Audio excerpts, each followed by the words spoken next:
துவாரகமைங்கிற இந்த இடத்துல இருந்து சாய்பாபா நிகழ்த்திய அதிசயங்கள் ஒன்றா ரெண்டா.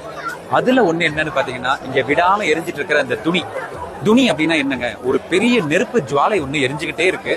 அது பாபா அவரோட கையால ஏத்தி வைக்கப்பட்டது அப்படின்னு ஒரு ஐதீகம். சரி, அந்த ஒரு நெருப்புல என்ன ஸ்பெஷாலிட்டி, அது ஏன் எரியுது அப்படிங்கிறதுக்கான குட்டி ஸ்டோரி என்னன்னு பாத்தீங்கன்னா, ஒரு பீரியட்ல பாபாவோட நெருங்கிய பக்தர் ஒருத்தர் அவரோட மகனுக்கு தொழுநோயால பாதிக்கப்பட்டு அவர் இன்னைக்கு நைட்டு தாண்ட மாட்டாரு, கண்டிப்பா இறந்துருவாரு அப்படின்னு அவரை கொண்டு வந்து பாபாட்ட போடுறாங்க. அவர்கிட்ட போக எல்லாருமே ரொம்ப கூச்சப்படுறாங்க, நான் கிட்டக்க போக முடியாது, அது தப்பாயிடும், அந்த தொழுநோய் ஒட்டிக்கும்னு சொல்லி. ஆனா பாபா அவரை இறுக்கி அணைச்சு ஒரு கையால ஒரு நெருப்பு ஒண்ணு ஏத்துறாரு. அந்த நெருப்புக்கு பக்கத்திலேயே அந்த தொழுநோய் இருக்கிறவரை படுக்க சொல்றாரு. சோ இரவு முழுதும் படுத்திருந்த அவரு காலையில எந்திரிச்சு பார்த்தா சுத்தமா ஒரு துளி கூட அவருக்கு அந்த தொழுநோய் இல்லாம கம்ப்ளீட்டா சரியா போயிடுச்சு.